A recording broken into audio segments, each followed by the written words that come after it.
आप सभी का स्वागत है स्टैटिट्यूड यूपी के इस चैनल पर।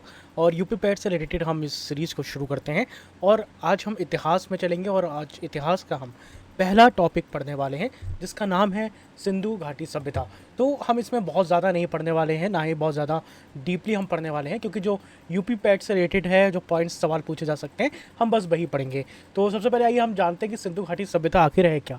साथियों, भारत की प्राचीनतम नगरी सभ्यता है ये, जिसे हम हड़प्पा सभ्यता के नाम से भी जानते हैं। लगभग कहा जाता है कि ये 2500 ईसा पूर्व से लगभग 1750 ईसा पूर्व के बीच ये वहाँ पर थी। और ये वर्तमान में अधिकतर इसके साक्ष्य जो हैं, जो कि उस समय जब इसकी खुदाई हुई थी और जब ये मिली थी तब तो ये इंडिया का पार्ट था, लेकिन आपको पता है कि जब पार्टीशन हुआ तो इसके बहुत सारे जो साक्ष्य हैं वो अभी पाकिस्तान के सिंध क्षेत्र और पश्चिमी भारत में दिखते हैं।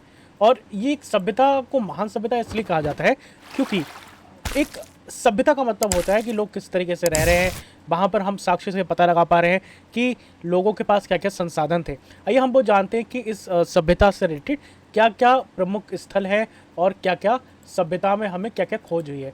तो सबसे पहले बात, जो पॉइंट इंपॉर्टेंट है, जो सभ्यता है, हम उसको रेटेड देख लेते हैं, क्योंकि इससे डायरेक्टली क्वेश्चन पूछे जा सकते हैं कि वो स्थल कौन सा था, किसने खोज करी और वर्तमान में वो स्थान कहाँ है, और बैलगाड़ी के साक्ष्य है या फिर कांस्य नर्तकी की मूर्ति है या फिर चावल कहाँ से देखने को मिला। तो इस तरीके के प्रश्न आपसे लगातार पूछे जा सकते हैं। तो आइए सबसे पहले हम जानते हैं कि हड़प्पा के बारे में। तो हड़प्पा की जो खोज थी वो दयाराम साहनी जी ने करी थी, और अब जो इसका प्रमुख पार्ट है वो पाकिस्तान पंजाब वाले क्षेत्र में लगता है, और यहाँ से हमें बैलगाड़ी और जो अन्न रखने की जगह थी वो हमें यहाँ से देखने को मिली। अब हम मोहनजोदड़ो की बात करते हैं तो इसकी जो खोज है वो राखल दास बनर्जी जी ने करी थी, और इसका भी वैसे काफ़ी पार्ट तो इंडिया में भी देखने को मिलता है, लेकिन अधिकतर पार्ट जो ये भी है ये अभी पाकिस्तान सिंध के एरिया में चला गया है। तो इसमें हमें विशाल स्नानागार देखने को मिला। मतलब इस सभ्यता में ऐसा कहा जाता है कि जो एक जिसे आप मॉडर्न दुनिया में स्विमिंग पूल कहते हैं ना, उस तरीके से बहुत बड़ा एक विशाल स्नानघर आपको यहाँ देखने को मिला था। इसके अलावा यहाँ पे कांस्य की नर्तकी की जो मूर्ति थी वो भी देखने को मिली, और यहाँ पे पशुपति मोहर भी मिली। तो इससे पता चलता है कि यहाँ के लोग काफ़ी धार्मिक भी थे। अगला पॉइंट है लोथल। देखिए, ये बहुत इंपॉर्टेंट हो जाता है क्योंकि ये जो पार्ट है वो इंडिया में वर्तमान में इसके देखने को मिलते हैं। इसकी जो खोज थी वो एस आर राव ने करी थी, और ये जो गुजरात है, और सबसे बड़ी बात ये एक बंदरगाह था। तो यहाँ से हमें पता चलता है कि इस सभ्यता के लोग व्यापार करते थे और बंदरगाह का भी सहारा लेते थे। यहीं से हमें चावल की भूसी देखने को मिली है, तो हमें पता चलता है कि ये लोग चावल उगाया करते थे। इसके अलावा एक है कालीमंगा। इसकी जो खोज है वो बीबी लाल जी ने करी थी। ये राजस्थान वाले क्षेत्र में आपको देखने को मिल जाएगा। यहाँ पे क्या मिला, हमें खेत देखने को मिले जो कि जुते हुए थे, और इसके अलावा लकड़ी का हल देखने को भी यहाँ पे मिला, और ऊँट की हड्डियाँ भी देखने को मिली। इसके अलावा धौला बीरा जो है ये भी काफ़ी इंपॉर्टेंट है, और ये RS विष्ट जी ने इसकी खोज करी थी, और इसका जो पार्ट है वो गुजरात के कच्छ में ज़्यादा लगता है। इसके अलावा यहाँ पे उन्नत जल संचयन प्रणाली देखने को मिली, यानी कि जो जल था उसके लिए उचित व्यवस्था कर रखी थी। अगर आप इसको सिंधु घाटी को अगर आप डीपली पढ़ेंगे ना तो आप बहुत कुछ इसके बारे में जान पाएंगे, लेकिन अभी क्योंकि हमारे पास इतना समय भी नहीं है और हम ऐसे पॉइंट जो देख रहे हैं जो हमारे एग्जाम रिलेटेड है, अगर आपको विस्तार से जानना है तो आप बताइएगा, हम इसके ऊपर वीडियो लेके आएंगे। इसके अलावा ये 3 भागों में विभाजित था जो ये वाला एरिया था, और सबसे इम्पॉर्टेंट यहाँ पर हो जाता है जो उत्तर प्रदेश से रिलेटेड है। एग्जाम यूपी पैट का है और यूपी से रिलेटेड क्वेश्चन तो आपको देखने को मिलेंगे, तो ये वाला पॉइंट आप बहुत ध्यान से देख लीजिएगा। जो जगह है वो आलमगीरपुर है, जो कि वर्तमान समय में उत्तर प्रदेश में है, और ये क्षेत्र कहाँ देखने को मिलता है, मेरठ के साइड। इसकी खोज जो थी वो यज्ञदत्त शर्मा जी ने करी थी, और इसमें आपसे प्रश्न पूछा जा सकता है कि सिंधु सभ्यता का जो पूर्वी छोर था वो कौन सा था। तो उत्तर प्रदेश का जो मेरठ क्षेत्र है, जिसे हम आलमगीरपुर के नाम से जानते थे, तो ये सिंधु सभ्यता का पूर्व छोर था। इसके अलावा यहाँ पे हमें क्या देखने को मिला, मिट्टी पर घड़ी की छाप देखने को मिली। तो आपसे प्रश्न पूछा जा सकता है कि ऐसा कौन सा क्षेत्र था जहाँ पे हमें मिट्टी के छाप है वो देखने को मिलती है घड़ी पर, या फिर इससे रिलेटेड जो भी क्वेश्चन है वो आपको देखने को मिल सकते हैं। तो सबसे इंपॉर्टेंट पॉइंट है वो सरल भाषा में समझ लेते हैं। जो हड़प्पा कालीन सभ्यता है, जिसे हम सिंधु घाटी सभ्यता भी कह सकते हैं, इसका जो प्रारंभिक समय था वो 3300 से 2600 के बीच में था। अब यहाँ पे क्या देखने को मिलता था, हमें अधिकतर यहाँ पे ग्रामीण संस्कृतियों का विकास देखने को मिला, जो बाद में इस सभ्यता के आधार रखी। ठीक है, यहाँ पे सबसे पहले बस्तियाँ थी, और जब हम और आगे देखते रहे तो हमने देखा यहाँ पर शहरों का भी निर्माण किया गया था। इसके अलावा परिपक्व हड़प्पा को हम कह सकते हैं, और ये 2600 से 1900 के समय में देख सकते हैं। यहाँ पे कह सकते हैं इस सभ्यता का स्वर्ण युग था। क्यों? क्योंकि यहाँ पर एक उत्कृष्ट नगरीय योजना थी, व्यापारी नेटवर्क भी था, और कलात्मक उपलब्धियाँ भी थी। ये कैसे? क्योंकि जब हमने इसको देखा, रिसर्च करा, तो ऐसा नहीं है कि हमें सिर्फ गाँव ही देखने को मिले। हमें ऐसा लगा कि जो शहर को लेकर डेवलप करने के लिए जो चीज़ें एक शहर में होती हैं, वो भी हमें देखने को मिली। तो हमें लगता है यहाँ पर शहर भी थे और पूरी नगरीय योजना भी थी। आज देखते हैं कोई शहर जैसे वेल डेवलप्ड है, अच्छी सड़कें हैं, अच्छे संसाधन हैं, तो उस तरीके से हमें यहाँ भी देखने को मिले। इसके अलावा यहाँ पे व्यापारिक नेटवर्क भी देखने को मिला। अभी हमने पढ़ाई बंदरगाह था, है ना? तो इसका मतलब ये भी समझ में आता है कि ये लोग सभ्यता जो थी वो व्यापार भी करती थी। इसके अलावा आपने देखा कई जगह से मूर्ति मिली, है ना? तो ये भी पता चलता है कि वहाँ पे कलात्मक उपलब्धि भी चरम पे थी। इसके बाद जो अगला स्टेज है वो है उत्तर हड़प्पा का। ये मुख्यतः 1900 से 1300 ईसा पूर्व का माना जाता है और इस चरण में सभ्यता का धीरे धीरे पतन होना शुरू हो गया। अभी हम बताएंगे कि इतनी बड़ी वेल डेवलप्ड सभ्यता थी वो खत्म कैसे हो गई। तो यहाँ पर हमें देखने को मिलता है कि सभ्यता का पतन कैसे शुरू हुआ और शहरी केंद्र कमजोर होने लगे, है ना? और लोग ग्रामीण क्षेत्रों की ओर पलायन करने लगे। तो हम 3 भागों में इसको बांट सकते हैं, है ना? आइए हम आगे देखते हैं, आगे क्या पढ़ते हैं। इंपॉर्टेंट है इस सभ्यता के बारे में कि वहाँ पे नगर की योजना कैसी थी, क्योंकि इससे रिलेटेड हमें कई सारे प्रश्न लगातार कई एग्जाम में देखने को मिलते हैं। देखिए आज के समय में कई सारे एग्जाम हो रहे हैं, तो सिंधु घाटी सभ्यता उसमें ज़्यादा नहीं पूछ रहा है, पर अगर हमारे लिए एक भी क्वेश्चन बनता है तो वो सारा इससे कवर हो जाएगा। देखिए सिंधु घाटी सभ्यता जो थी वो सबसे ज़्यादा इसकी महत्व क्या थी कि एक प्रॉपर नगर योजना की तरह थी। सब चीज़ वेल डेवलप थी। घर थे वो एक ही आकार के बने हुए थे। घर से निकास जो होता है, जो सड़कें थीं वो खूब चौड़ी बनी हुई थी।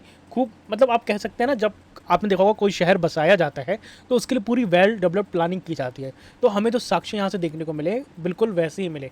क्यों? क्योंकि देखिए इसमें 3-4 पॉइंट है, हम उससे साबित कर सकते हैं। पहली बात तो घर पक्के थे और ईंटों से बने हुए थे। ऐसा नहीं है कि कोई बिना ईंटों के घर बना लियो, तो ईंट और पक्के बने हुए घर थे। दूसरा, देखिए प्रत्येक घर में अपना शौचालय था और स्नान घर था। ये किस में हो सकता है? आज भी बहुत क्षेत्र, अब तो खैर डेवलप हो गया है, तो इसका मतलब क्या है कि जब हर घर में शौचालय है और स्नान घर है, तो ये हम कह सकते हैं पूरा एक नगर ही था। इसके अलावा उन्नत जल निकासी थी। आज बड़े बड़े शहरों में पानी भर जाता है, लेकिन हमें देखने को मिलता है कि उस समय भी ऐसा इन्होंने, हम किस समय की बात कर रहे हैं आप समझ रहे हैं? हम ईसा पूर्व की बात कर रहे हैं, मतलब आज से 5000 3000 ईसा पूर्व, यानी कि 2000 तो और पीछे हटा लीजिए, और उससे भी 5000 या 3000 साल पहले। तो आप देख सकते हो उस समय भी उन्नत जल निकास थी वहाँ पे, और जहाँ पे ढकी हुई नालियाँ हमें देखने को मिली। इसके अलावा अपशिष्ट जल को शहर से बाहर ले जाने के लिए भी उचित व्यवस्था थी। इसके अलावा कुछ जगहों पे हमें देखने को मिला, जैसे मोहनजोदड़ो था, वहाँ पे विशाल स्नानघर भी देखने को मिला। इसके अलावा सबसे बड़ी बात थी, हमें यहाँ देखने को मिलता है कि यहाँ पर जो अन्न था उसको ये स्टोर करके भी रखते थे, यानी कि साबित होता है कि इन्होंने भविष्य के लिए भी अपनी तैयारियां पशुपालन से। आइए अब कृषि और पशुपालन से भी रिलेटेड कुछ जान लेते हैं। सबसे बड़ी बात कि वो क्या उगाते थे। यहाँ पे हमें गेहूँ और जौ की प्रमुख फसलें देखने को मिली। इसके अलावा तिल, सरसों, मटर और कपास की भी खेती ये लोग करते थे। कुछ स्थलों पर चावल, जैसे लोथल जो जगह है वहाँ पर चावल के भी साक्ष्य मिलते हैं। इसके अलावा बाजरा के भी प्रमाण मिले हैं। इसके अलावा पशुपालन की बात करें तो ये लोग बैल, भेड़, बकरी और कुत्तों को पाला जाता था। क्योंकि अभी हमने याद होगा ऊँट के हमने बताया था एक जगह पे जहाँ पे हमें हड्डियाँ मिली थी, तो ये भी साबित होता है कि यहाँ पे हाथी और ऊँट जैसे बड़े जानवरों का भी उपयोग होता था। इसके अलावा घोड़े के अस्तित्व को लेकर कुछ मतभेद है, हालांकि कुछ स्थानों पर इसके अवशेष हमें देखने को मिलते हैं। आइए अब आगे बढ़ते हैं। और सबसे बड़ी बात है अर्थव्यवस्था और व्यापार कैसा था। देखिए सिंधु घाटी सभ्यता का अर्थव्यवस्था मुख्य रूप से कृषि पर आधारित थी। उस समय भी लोग कृषि पर ही आधारित रहती है। आपको पता है आज भी भारत की अधिकतर जो आबादी है वो कृषि पर आधारित है। इसलिए कहा जाता है कि जो एग्रीकल्चर है वो इंडियन इकोनॉमी की बैकबोन है। ठीक है, वस्तु विनिमय प्रणाली थी, यहाँ पर व्यापारिक लेन देन होता था। मुख्यतः लोग क्या करते थे, वस्तुओं को एक्सचेंज करते थे। मान लो मुझे कोई चीज़ लेनी तो मैं उससे वो एक्सचेंज कर लूँगा, है ना। कोई मानक मुद्रा देखने को नहीं मिली, हमें ऐसा कुछ नहीं मिला कि वहाँ पे कोई सिक्का हो या कोई करेंसी हो जैसे देख सकते हो। इसके अलावा विदेशी व्यापार, मोसोपोटामिया है यहाँ पर, जिसे हम ईरान कह सकते हैं, सुमेर कह सकते हैं, और अफगानिस्तान जैसे दूर दराज के क्षेत्रों के साथ हमें इनके व्यापारिक संबंध भी देखने को मिलते हैं जो हमें साक्ष्य मिले हैं। इसके अलावा व्यापार के लिए एक मानकीकृत मापन प्रणाली और वजन का उपयोग भी किया जाता था, ये हमें देखने को मिलता है। और व्यापारिक गतिविधियों के प्रमाण के रूप में बड़ी संख्या में मोहर भी पाई गई हैं। तो इसका मतलब ये था कि ये काफ़ी व्यापार करते थे। आइए कुछ धार्मिक मान्यताएं हैं उसकी भी बात कर लेते हैं।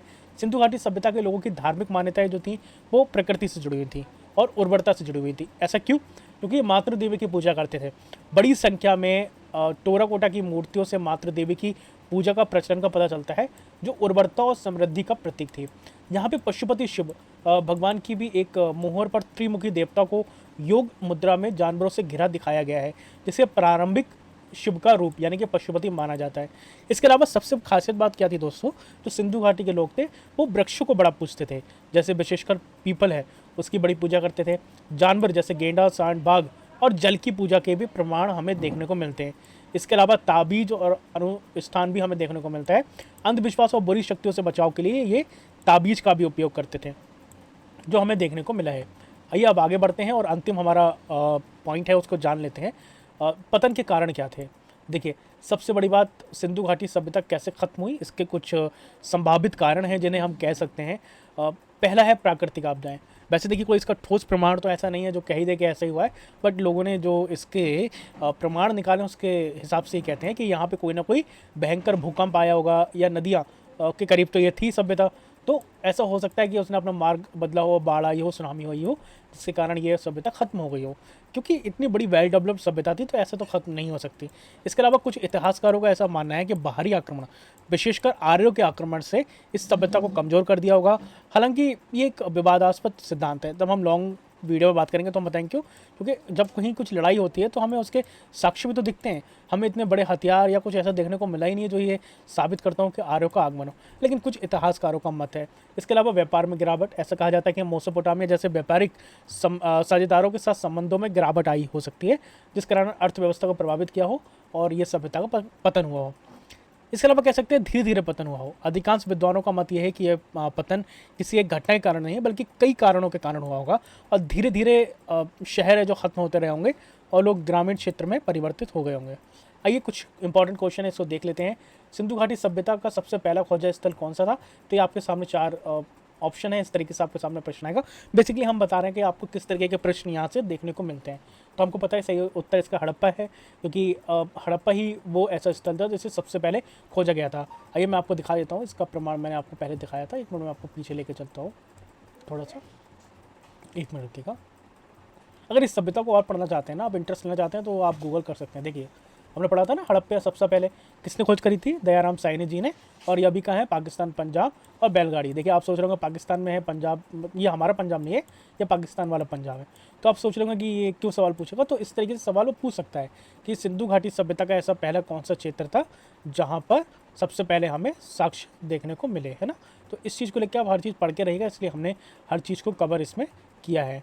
ठीक है, आइए हम एक क्वेश्चन और आपके सामने लाएंगे। ये हमने पढ़ लिया है। इस तरीके से आपके सामने 5 ऑप्शन आएंगे और सही उत्तर है आपको चयन करना होगा।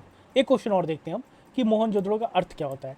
देखिए, इसका अर्थ होता है जिसे एक सिंधी भाषा का शब्द कहते हैं, जिसका शाब्दिक अर्थ होता है मृतकों का टीला। इस स्थल पर उत्खनन के दौरान मानव कंकाल के अवशेष बड़ी संख्या में मिले थे, इसलिए इसे मृतकों का टीला कहा जाता है, जिससे हम मोहनजोदड़ो कहते हैं। तो ये तो थी आज का सेशन। इसके अलावा और प्रश्न अगर आप चाहते हैं कि हम इससे रिलेटेड आपको और सारे क्वेश्चन लेके आए, तो आप बताइएगा। यहाँ पर हमने आपको बेसिकली थ्योरी पढ़ाई है और हमने ये बताने की कोशिश करी कि किस तरीके के प्रश्न आते हैं। तो आप ऐसी ही पैट की तैयारी कर रहे हैं और यूपी जीके को पढ़ना चाहते हैं, तो आप हमारे साथ जुड़े रहिएगा।